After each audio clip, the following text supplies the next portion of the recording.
s'articule autour d'un thème très important. Modèle de vie exemplaire à copier, étude de cas.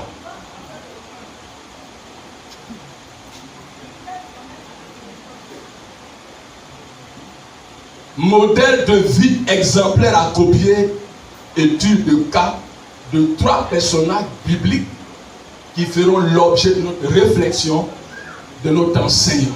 Et au travers de la vie de ces 3 personnages bibliques, nous allons tirer des leçons spirituelles pour l'appliquer à notre vie de tous les jours. De tout temps,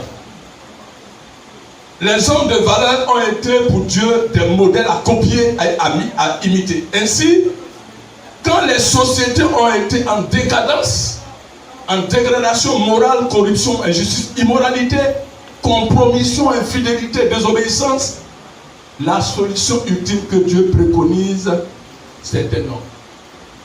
C'est pourquoi le verset 22 du chapitre Ézéchiel 22, le verset 30 est évocateur. Dieu est à la recherche. Dieu cherche. Que ce soit autant sous l'ancienne alliance, comme à notre époque contemporaine, Dieu, la Bible dit que Dieu est à la recherche. Dieu cherche. Dieu cherche des hommes. Des hommes dont le cœur est tout entier à l'éternel Dieu. Dieu cherche des personnes qui sont, à ma foi, sensibles à la voix de Dieu. Dieu cherche des personnes qui se distinguent et qui se démarquent du lot pour vivre une vie exemplaire, une vie, à ma foi, qui pue plaire au Seigneur.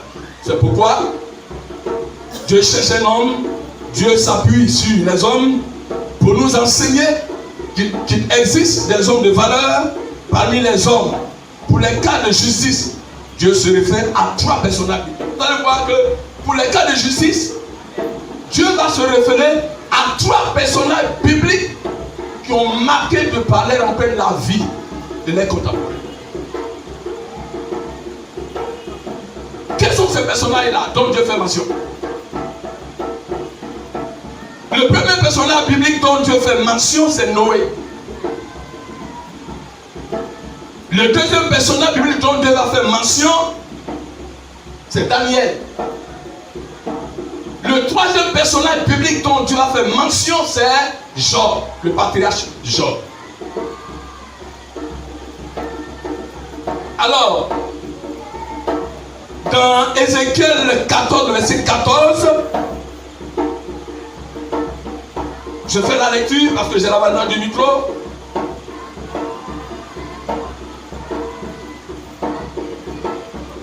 Et qu'il y eut au milieu de lui ces 3 hommes, je peux lire à partir du verset 12, la parole de l'Éternel me fit adresser en ces mots, fille de l'homme, lorsqu'un pays pécherait contre moi en se livrant à l'infidélité et que je tendrais ma main sur lui, si je brisais pour lui le bâton du pain, si je lui envoyais la famine, si j'en exterminais les hommes et les bêtes, verset 14, et qu'il y eut au milieu de lui ces 3 hommes, Noé, Daniel et Job, ils sauveraient les âmes par leur justice, dit le Seigneur l'Éternel des armées, que la parole du Seigneur soit vraiment bénie. Quel est le contexte historique du livre d'Ézéchiel? Le but c'était quoi? Le but c'est annoncer le jugement de Dieu sur Israël et sur d'autres nations ainsi que le salut final du peuple de Dieu. Le livre a été écrit dans les années 571 avant Jésus-Christ. Son nom signifie celui que Dieu fortifie. Ézéchiel était un homme qui a choisi d'obéir à Dieu. Il fut un beau prêtre. Il n'hésita pas de servir à Babylone pendant 22 ans en tant que prédicateur de la rue et d'annoncer le jugement. Il fit partie de ceux-là qui ont été amenés en captivité à Babylone. Examinons en profondeur la vie de ces 3 personnages bibliques et tirons-en les leçons spirituelles. Le premier personnage biblique, c'est Noé. Je voulais révéler quelque chose de fondamental. Pourquoi Dieu n'a pas fait mention de martyr de Jérémie, de David? Pourquoi seulement ces 3 personnages bibliques? Je voulais révéler ce matin que ces 3 personnages bibliques ont un dénominateur commun ensemble.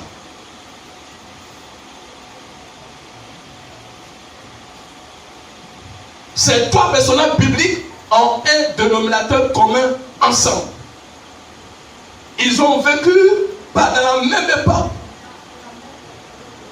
Ils se sont distingués, se sont démarqués. Et le premier personnage biblique dont la Bible fait mention, c'est Noé. Son nom signifie consolation. Son époque était marquée par quoi? Son époque était marquée par l'immoralité. C'est pourquoi Jésus a dit que avant la fin des temps, les jours seront comme les temps de Noé et les temps de l'homme où les gens mangeaient, se mariaient et ne s'en doutaient de rien.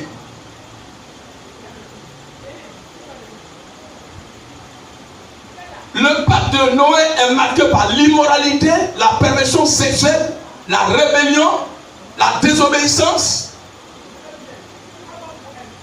L'humanité avait oublié son créateur. Une infidélité grandissante. Quand nous lisons par exemple Genèse 6, verset 1, Genèse 6, Noé le prédicateur, qui a prêché à ses contemporains pendant 120 ans. Dieu s'est révélé à Noé pour dire que le déluge viendrait. Il y aurait un déluge.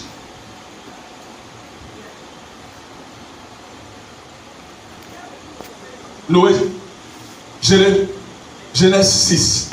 Lorsque les hommes eurent commencé à se multiplier sur la surface de la terre et que les filles nées, les filles de Dieu virent que les filles des hommes étaient belles et ils en prirent pour femmes parmi toutes celles qu'ils choisirent. Alors, l'Éternel dit, mon esprit ne restera pas toujours dans l'homme, car l'homme n'est que chair, et ses jours seront de 120 ans. Les géants étaient sur la terre en ce temps-là. Après que le Fils de Dieu fut venu vers les filles des hommes, et qu'elle leur eut donné des enfants, ce sont ces héros qui furent formés dans l'Antiquité. L'Éternel vit que la méchanceté des hommes était grande sur la terre et que toutes les pensées de leur cœur se portaient chaque jour uniquement vers le mal. L'Éternel se repentit d'avoir fait l'homme sur la terre et il fut affligé en son cœur. Verset 7. Et l'Éternel dit, j'ai exterminé de la face de la terre l'homme que j'ai créé, depuis l'homme jusqu'au bétail, aux reptiles et aux oiseaux du ciel, car je me répands de les avoir fait. Verset 8. Mais Noé trouva grâce aux yeux de l'Éternel. Verset 11. La terre était corrompue devant Dieu. La terre était pleine de violence. Dieu regardait la terre et voici, elle était corrompue car toute chair avait corrompu sa voix sur la terre. Et la Bible dit que Dieu, Noé, a trouvé grâce aux yeux de l'Éternel. Quand on fait un parallèle, notre époque est aussi semblable aussi à l'époque de Noé. Notre époque est semblable à l'époque de Noé. Et la Bible dit que Noé s'est distingué. Il s'est démarqué. Noé a trouvé grâce aux yeux de l'Éternel parce qu'il menait une vie de qualité, une vie exemplaire, approuvée par Dieu. Noé a opté pour quoi? Pour l'équité, pour la justice, pour l'intégrité, pour la loyauté.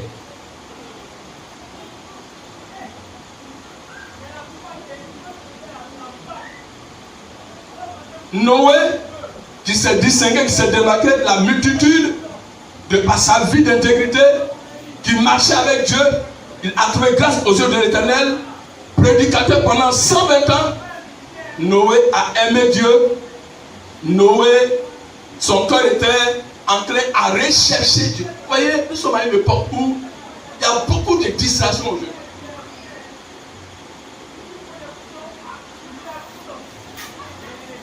À chaque époque, Dieu s'est toujours réservé des gens qui n'ont pas fléchi de nous devant Astat.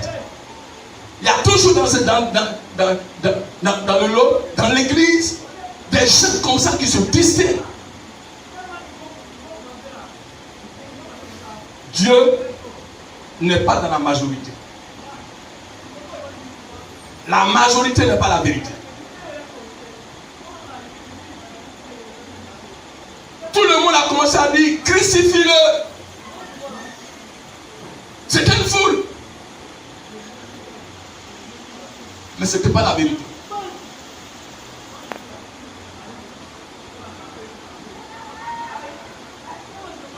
Noé s'est distingué parmi ses contemporains. Il n'a pas suivi la multitude pour pécher. Parce qu'il a aimé Dieu. Dieu étend ses regards sur la terre, cherchant tous ceux-là qui ont le cœur tout entier à lui. Pourquoi dans une ville, Dieu veut détruire de par son jugement qu'il exerce. Et Dieu dit, si dans cette ville, ici trouvent ces trois personnages dont Ézéchiel fait mention, et ils sauveraient la vie, les âmes de palais justice.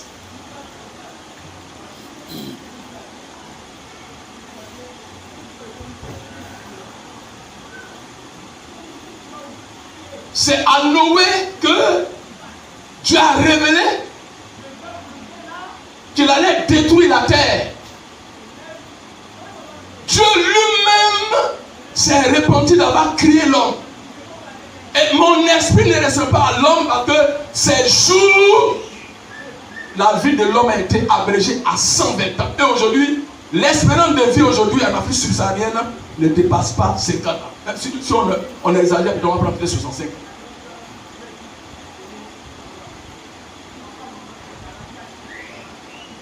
Quand nous jetons un regard au travers aujourd'hui de la vie que mènent les chrétiens de cette époque,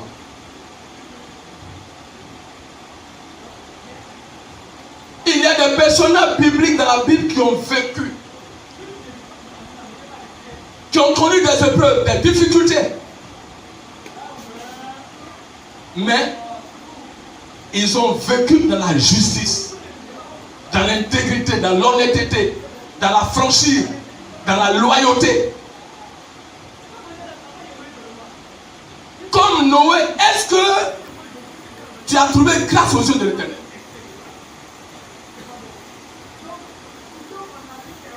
La prière de Moïse tous les jours, Seigneur, si j'ai trouvé grâce à tes yeux, Moïse disait toujours à Dieu, Seigneur, si j'ai trouvé grâce à tes yeux. Grâce à tes yeux. La grâce ne doit pas être pour nous un prétexte de vivre dans la licence, dans le légalisme, dans le péché, dans le mensonge, dans le dérèglement, dans le désordre. La grâce a coûté la vie à Christ. Et la Bible dit que nous sommes dans la période de l'Église qu'on appelle la période de la grâce.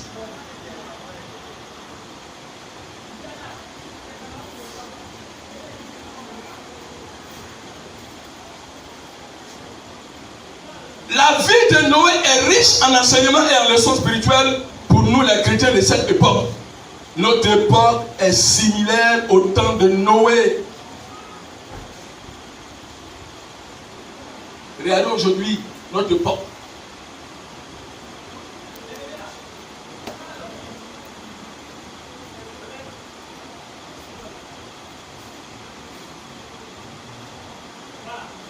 Passons au deuxième personnage.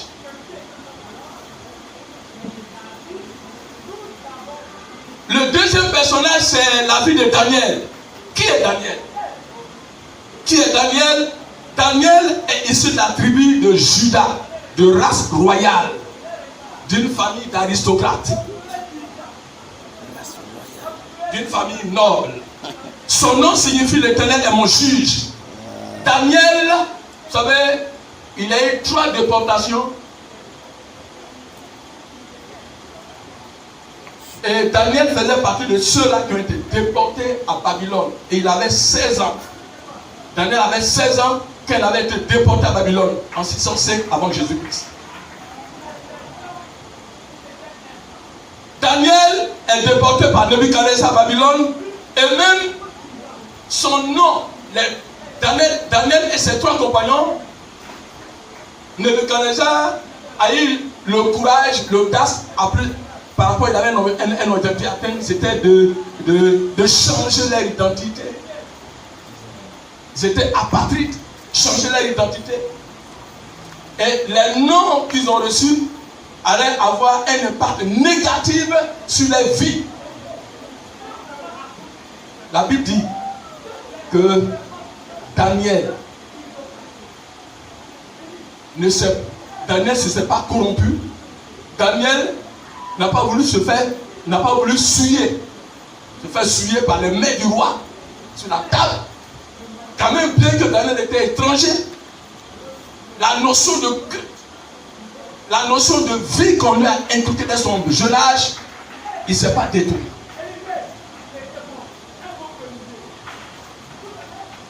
La vie de Daniel est exemplaire. La vie de Daniel nous interpelle. Daniel fait quoi? Daniel fait preuve de courage, de fermeté, de foi, de fidélité, de triomphe.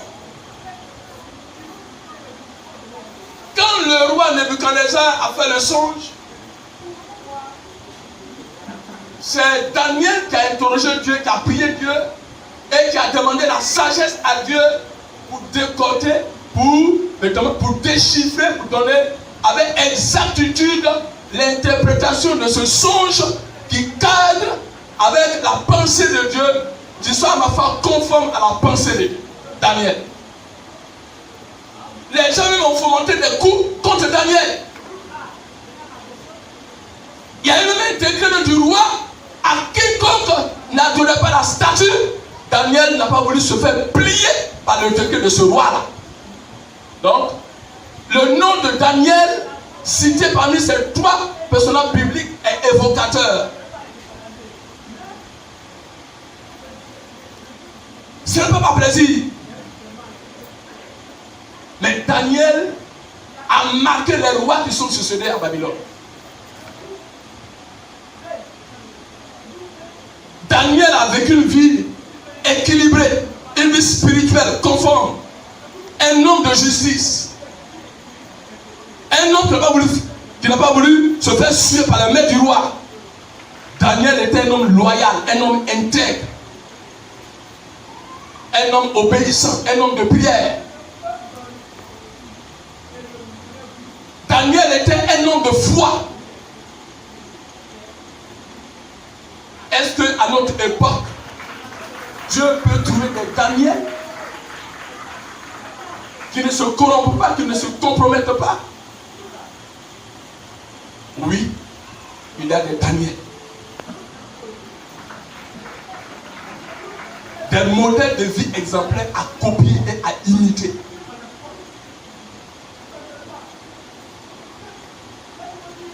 Chers frères et sœurs,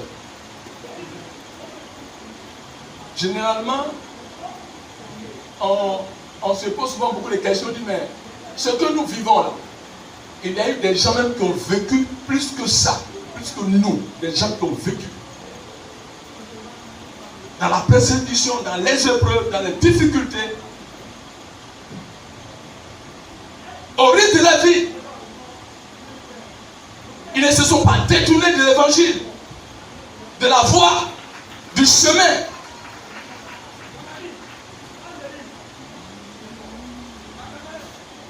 Nous sommes des milliers de chrétiens. Aujourd'hui, quand vous allez partout, il y a des églises et des ministères qui poussent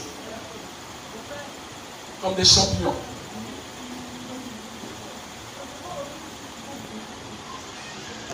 Mais quand on fait un sondage, ceux même-là qui vivent une vie exemplaire, on peut les dénombrer au bout du doigt. Il n'y en a pas beaucoup.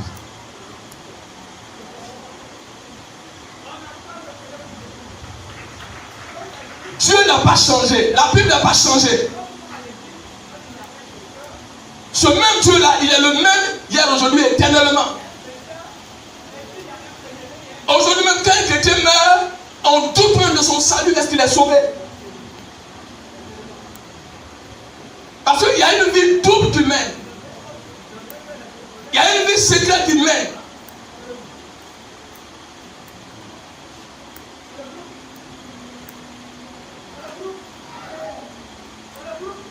On n'est pas frère.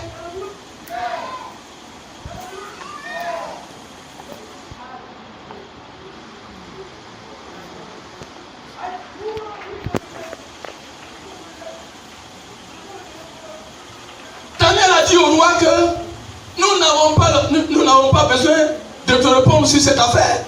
Car nous savons que le Dieu que nous adorons nous délivrera. Oui. Quel langage, quelle parole, quelle assurance, quelle certitude.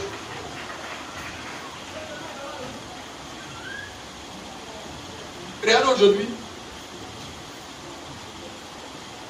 la corruption partout. Le monde est corrompu. Ceux même-là qui se réclament de Christ encore sont encore corrompus encore. Parce que la corruption est un phénomène de société.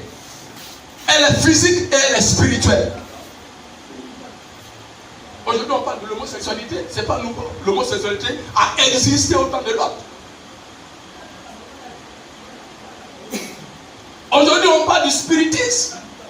Ou même certains leaders même ont partisé avec Satan pour la popularité. Ce n'est pas nouveau aujourd'hui. L'adultère n'est pas nouveau aujourd'hui. Le mensonge n'est pas nouveau aujourd'hui. Les crimes qui se commettent ne sont pas nouveaux aujourd'hui. Ces péchés ont existé. Le sage a dit, il n'y a rien de nouveau qui se fait sous le soleil. Tout n'est qu'un recommencement perpétuel. Il n'y a rien de nouveau.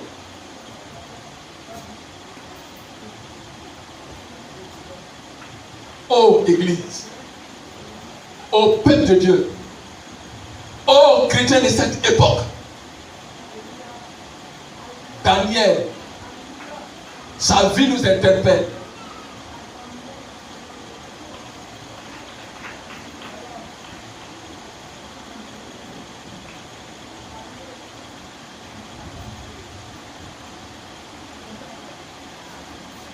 On a même défendu à Daniel de ne pas adresser des prières à son Dieu, au Dieu d'Israël.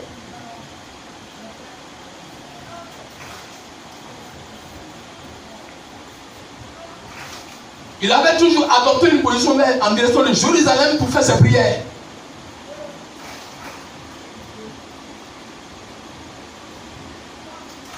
Dieu cherche des personnes à qui il faut se révéler. Dieu cherche des intimes à qui il faut se révéler. Dieu cherche des hommes intègres à qui il faut se révéler. Dieu cherche des hommes obéissants à qui il faut se révéler.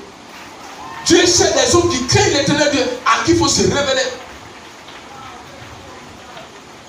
Il cherche. Je cherche des hommes, des femmes, des vieillards,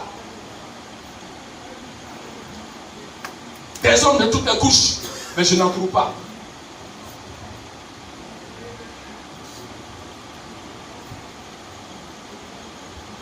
Le troisième personnage dont Ézéchiel fait mention, c'est Job. Quand vous lisez Job, les commentateurs bibliques disent que Job, dans le livre de Job, il a fait mention de la loi. Donc, selon les hypothèses, peut-être que Job est contemporain d'Abraham. Il a vécu peut-être à la même époque qu'Abraham. L'auteur est en train de faire une narration pour dire qu'il y avait un homme dans le pays d'Égypte qui vivait une vie exemplaire. lui-même rend témoignage de la vie de Job et dit à Satan, de par cette permission,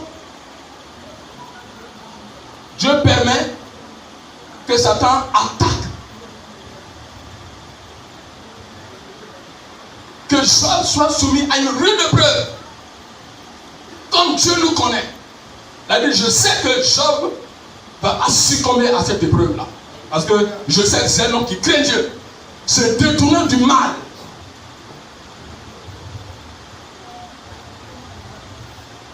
Quel témoignage, toi qui assis ce matin, Dieu rend-il de toi, de par ta vie, que tu mènes en cachette, en secret ou en public?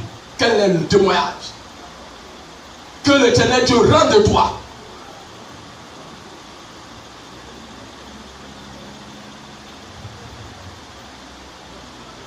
Il y a des personnages qui sont morts, pour qui on a fait des messes, où on a dit des choses qui ne sont pas vraies. Oui.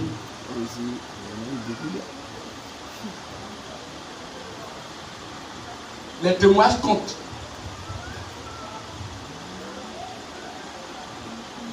Il y a le témoin des hommes, il y a le témoin de nos enfants, il y a le témoin de nos amis et connaissances, mais la Bible dit que c'est le témoin de l'Éternel Dieu qui est vrai.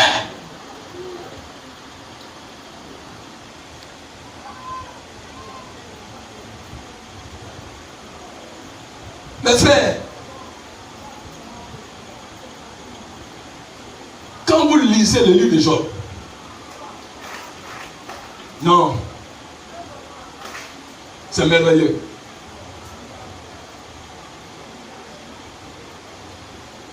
Homme intègre, pieux, craignant Dieu, personnage de qui Dieu rend un témoignage éloquent parmi les filles de l'Orient, la qualité de la vie imposait respect de manière. Quand vous lisez la Bible, vous allez entendre, quand vous lisez, vous allez entendre que quand Job apparaissait, les gens se levaient. Quand Job arrivait, les gens se levaient. Sa vie imposait de manière sociétale respect et considération à cause de la qualité de la vie qu'il vivait. Est-ce que dans ton quartier, dans ton entourage, quand tu arrives, est-ce que les gens se lèvent? Dans ton service, quand tu arrives, est-ce que les gens se lèvent? Dans ta maison, quand tu arrives, est-ce que tes enfants se lèvent? À cause de la qualité de la vie que Job menait. Ses contemporains même rendaient témoignage. Son entourage, la société rendait témoignage de la qualité de la vie que ce porteur biblique vivait, pratiquait.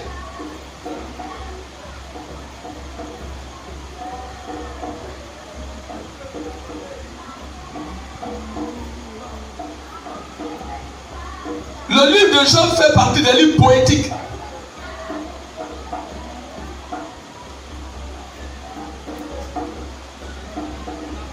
Il y avait dans le pays de Huth un homme qui s'appelait Job. Et cet homme était intègre, droit. Il craignait Dieu et se détournait du mal. Il lui naquit 7 fils et 3 filles. Il possédait 7000 brebis, 3000 chameaux, 500 paires de bœufs, 500 ânesses et un très grand nombre de serviteurs. Oui, à l'époque des patriarches, on reconnaissait la richesse de ces personnes bibliques au travers du bétail. C'est la transition du mot bétail qui a donné pécuniaire et à la langue argent. Donc, les vieux posaient respect de par la prospérité, de par la qualité de la vie qu'ils menaient, mais en même temps aussi de ce qu'eux aussi possédaient aussi. La vie que Job était très riche. Il offrait même des sacrifices pour ses enfants, de peur que ses enfants aient péché contre l'Éternel Dieu. Les hommes aujourd'hui qui craignent Dieu, les hommes de Dieu qui craignent Dieu, les femmes qui craignent Dieu sont aujourd'hui une denrée rare.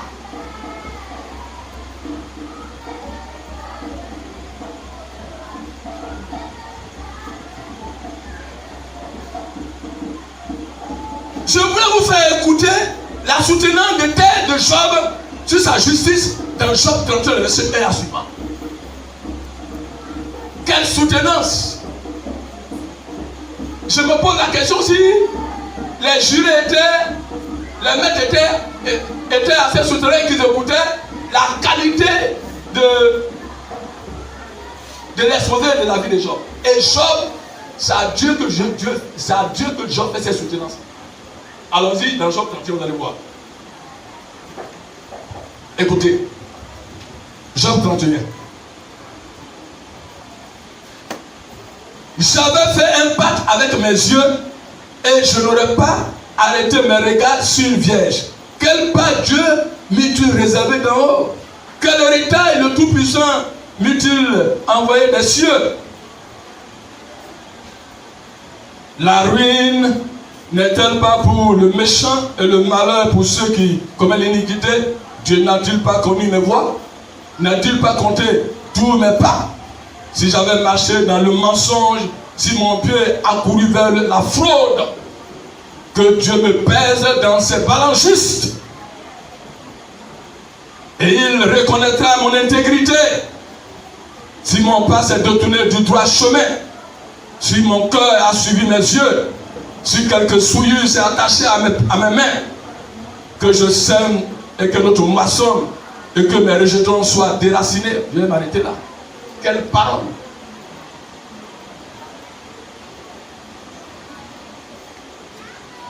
Est-ce qu'aujourd'hui, avec honnêteté, on peut tenir ces gens de propos que Job a tenus devant Dieu? De par la qualité de la vie de justice, de loyauté, d'intégrité qu'il a menée.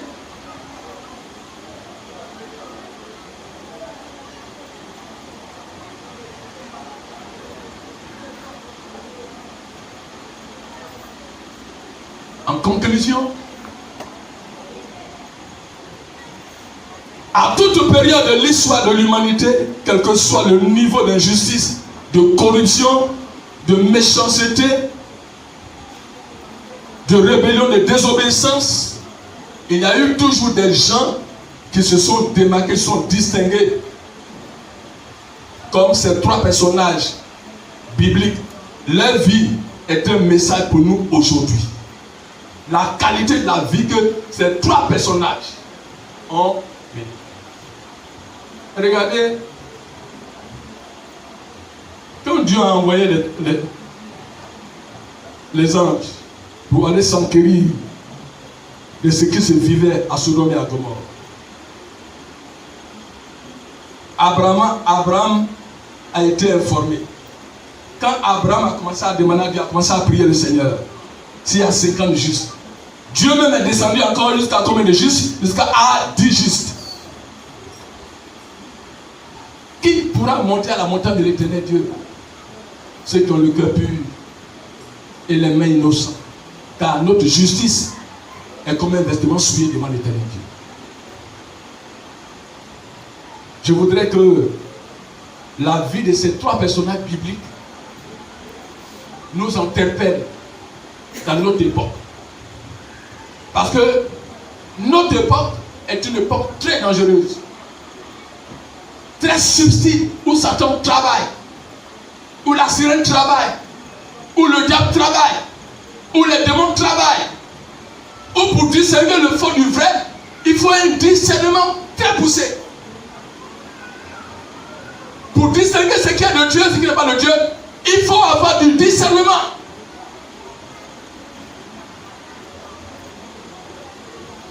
Frère, la qualité de la vie que ces personnages bibliques ont menée, Dieu nous encourage à les copier, à les imiter en bien.